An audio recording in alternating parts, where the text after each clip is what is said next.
अस्सलाम वालेकुम प्यारे दोस्तों कहानियां लोगों को जीवन का अर्थ समझने में मदद करती हैं। पीढ़ी दर पीढ़ी चली आ रही ऐसी कई पारंपरिक कहानियां हैं जो उनसे जुड़े समाजों और समुदायों के कुछ नियमों और मूल्यों को समझने में मदद करती हैं। कई कहानियां प्रेरणामय होती हैं तो बहुत सी कहानी भावुक होती है जिन्हें सुनने के बाद मन अंदर से भर आता है। दोस्तों, ऐसी ही कहानी आज मैं आपको सुनाने वाला हूं जिसे सुनने के बाद आप भावुक हो जाएंगे। इसी तरह की इस्लामिक घटनाओं और वाक्य से रूबरू होते रहने के लिए आज ही सब्सक्राइब करें हमारे चैनल इस्लाम हिस्ट्री को और साथ ही बेल आइकॉन को प्रेस करें। दोस्तों, आज हम आपको एक बकरी और एक शेर के बच्चे की एक ऐसी कहानी सुनाने जा रहे हैं कि जब एक बकरी ने शेर के बच्चे को पाला, लेकिन जब वह बड़ा हुआ तो उसने बकरी के साथ कुछ ऐसा किया जिसके बारे में सुनकर आप भी हैरान रह जाओगे। दोस्तों, वीडियो में आगे बढ़ने से पहले आपसे गुजारिश है, आपने अब तक अगर इस वीडियो को लाइक नहीं किया तो अभी लाइक कर दें, और अगर आपने चैनल को सब्सक्राइब नहीं किया तो सब्सक्राइब करके बेल आइकन को जरूर दबा दें। तो चलिए शुरू करते हैं। दोस्तों, बकरी की नेकी के नाम से यह कहानी है। एक घना जंगल था जहां एक बकरी अपने दो छोटे छोटे प्यारे प्यारे बच्चों के साथ रहती थी। एक बार वह अपने बच्चों के लिए खाना ढूंढने जंगल में गई हुई थी और बकरी ने अपने बच्चों को यह हिदायत दी थी कि बेटा, यह जोगार है जहां हम रहते हैं, यहां से तुम हरगिज बाहर नहीं निकलना। मैंने सुना है कि जंगल में एक बहुत खतरनाक शेर आया हुआ है और वह छोटे छोटे बच्चों को खा जाता है। इस तरह उस बकरी ने अपने बच्चों को डरा समझा दिया, जैसे एक माँ अपने बच्चों को समझाती है, और उनसे अंदर रहने के लिए कहा। लेकिन वह तो बच्चे थे और खेलना कूदना चाहते थे।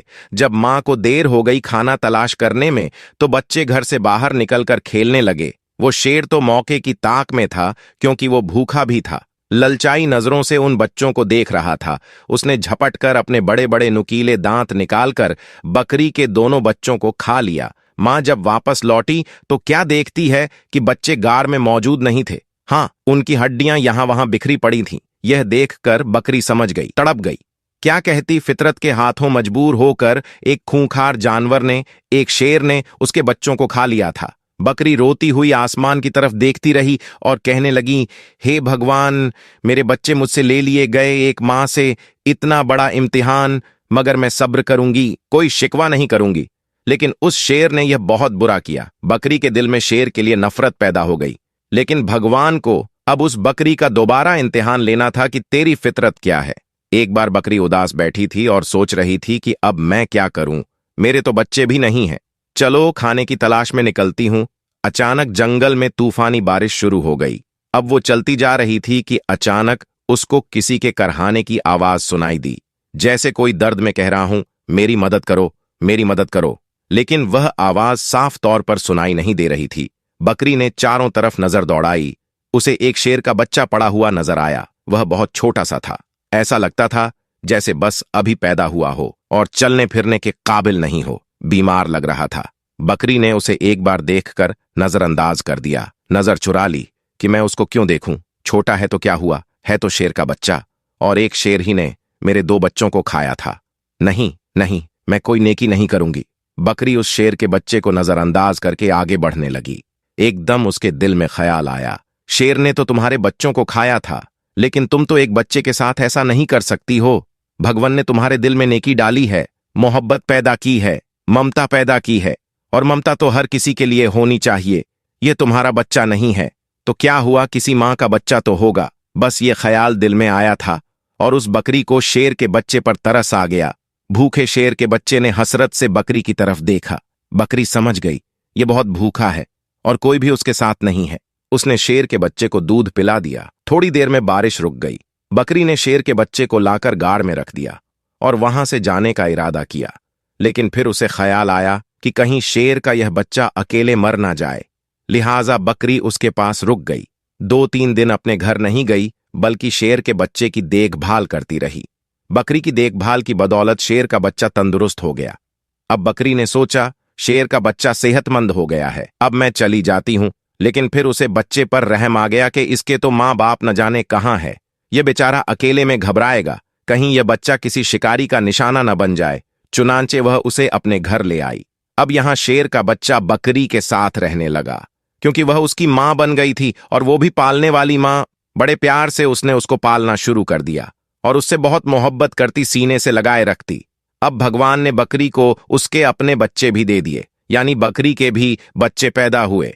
लेकिन उसने अपने बच्चों में और शेर के बच्चे में कोई फर्क नहीं किया, बल्कि उसी तरह उसे भी प्यार करती रही। वह शेर का बच्चा यही समझ रहा था, यह बकरी मेरी मां है, और मां ही समझकर वह उसके साथ रहता था। शेर बड़ा हो गया और बकरी बूढ़ी हो चुकी थी। बकरी के दिल में अक्सर यह डर आता रहता था, खौफ आ जाता था कि मैंने तो भगवान पर भरोसा करके एक मां बनकर इस शेर के बच्चे को पाला है, लेकिन इसको बचपन में यह बात मालूम नहीं थी। जब यह जवान हो गया तो इसे यह बात मालूम हो गई कि मैं बकरी हूं और यह शेर है, और शेर का काम तो बकरी को खाना है, अपने से कमजोर जानवरों पर हमला करना ही है। बकरी सोचती है, तो क्या यह मुझे भी खा लेगा, मेरे बच्चों को खा लेगा। भगवान से दुआ करती थी, भगवान तेरी जात पर भरोसा करते हुए मैंने इसको पाला है, मां बनकर मैंने उसको पाला है, इसका कोई नहीं था। हे भगवान, तू ही सबसे बड़ी हिफाजत करने वाला है इस शेर के दिल में। मिल मेरी मोहब्बत डाल देना उस शेर का बच्चा। अब जवान हो चुका था, वह बकरी का बहुत ख्याल रखता था और बकरी से कहता था, तुम बूढ़ी हो गई हो मां, अब मैं तुम्हारा ख्याल रखूंगा, और जो दो मेरे छोटे भाई हैं इनका भी ख्याल रखूंगा। अब तुम्हें जंगल में कहीं जाने की जरूरत नहीं है, मैं तुम्हारे लिए खाने का इंतजाम कर लूंगा। शेर की जबान से यह बात सुनकर बकरी उसको बहुत दुआएं देती थी। दोस्तों, भगवान का आप चमत्कार देखिए, मोहब्बत का आप यहां पर असर देखिए। एक बार वही बकरी घास खा रही थी, उसके आसपास बच्चे भी खेल रहे थे। अचानक वहां एक खूंखार शेर आ गया। वह दरिंदा उस बकरी और उसके बच्चों को कहना चाहता था, लेकिन यहां पर वह जवान शेर मौजूद था जिसे बकरी ने पाला था। वह सीना तान कर सामने खड़ा हो गया। उसने कहा, तुम मेरी मां को कुछ नहीं कर सकते हो। उस शेर कहने लगा, तुम मेरे साथी हो, तुम तो मेरे जैसे हो। देखो, हमारा काम इस बकरी को और उसके बच्चों को खाना है, यही तो हमारे खाने पीने की चीजें हैं। और जिसे बकरी ने पाला था, वह शेर कहने लगा, तुम जो कुछ कह रहे हो, मैं तुम्हारी इन बातों पर यकीन नहीं करता हूं। जिस वक्त मैं छोटा था, मेरा कोई नहीं था, तो इसी बकरी ने मेरी हिफाजत की थी। यह मेरी मां बनी, इसने मुझे अपने बच्चों की तरह पाला है, और अब जब मैं जवान हो गया हूं, तंदुरुस्त हो गया हूं, तो क्या मैं इसको खा लूं या तुम्हें खाने दूं? ऐसा बिल्कुल नहीं हो सकता है। भगवान ने मेरे दिल में बकरी और उसके बच्चों के लिए प्यार पैदा किया है, और इसको तो क्या इसके बच्चों को भी कोई हाथ नहीं लगा सकता है। यहाँ का कोई जंगली जानवरों के घर ही उजाड़ सकता है। मैं इनकी रक्षा के लिए यहाँ पर तैनात किया गया हूं। जो शेर हमला करने आया था, वह घुराने लगा और कहने लगा, तू पागल हो गया है, अरे इसको खा ले और अपना पेट भर। उसने कहा, तू यहाँ इन्हें खाने आया है, लेकिन मैं हरगिज ऐसा नहीं होने दूंगा। और उसने उस पर झपट्टा मारकर अपने नुकीले पंजे उसकी गर्दन में गाड़ दिए। अपने दांत उसकी गर्दन पर गाड़कर उसको मारते हुए कहने लगा, तुझे मैं खत्म कर दूंगा। तू इस बकरी का, जिसे मैं मां समझता हूं, इसका कुछ नहीं बिगाड़ सकता। और फिर उसने उस शेर का खात्मा कर दिया। यहां पर बकरी की आंखों में आंसू थे। मेरे मालिक, मेरे मौला, मैंने कितनी मोहब्बत से तेरी जात पर यकीन रखते हुए इस शेर के बच्चे को अपना बच्चा बनाया, और आज सच में यह मेरा बेटा बन गया। तो दोस्तों, इस तरह एक बकरी ने शेर के बच्चे को पाला और वह शेर का बच्चा उसका बेटा बनकर रहा। मजहबे इस्लाम में मां के कदमों तले जन्नत कहा गया है। मां वह वाहिद शख्सियत होती हैं जो बच्चों से निस्वार्थ प्यार करती है। एक बार एक व्यक्ति ने हजरत मोहम्मद सल्लल्लाहु अलैहि वसल्लम से पूछा, या रसूल अल्लाह, मुझ पर सबसे ज्यादा है क्यों किसका है?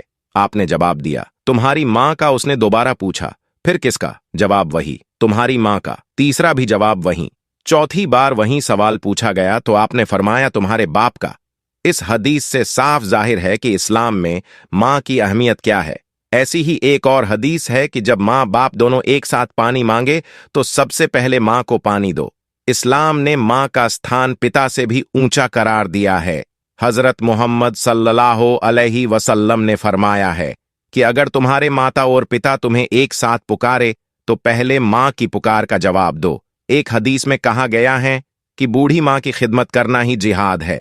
दूसरी हदीस में आया है कि सुबह उठकर मां बाप पर प्यार की नजर डालना हज के सवाब से कम नहीं। कुरान में अल्लाह ने मां बाप के साथ बेहतर व्यवहार करने का हुक्म दिया है। अपने मां बाप के साथ बेहतरीन व्यवहार करो। यदि इनमें से कोई एक या दोनों बुढ़ापे की उम्र तक तुम्हारे पास रहें तो उनसे उफ तक न कहो, बल्कि उनसे नरमी से पेश आओ। आपको यह वीडियो कैसी लगी कमेंट बॉक्स में जरूर आकर बताएं और अपने दोस्तों के साथ इस वीडियो को शेयर करते रहे। और अगर आपने अभी तक हमारे चैनल को सब्सक्राइब नहीं किया तो उसे भी सब्सक्राइब कर लीजिए। मुलाकात होगी एक नई वीडियो के साथ। आमीन।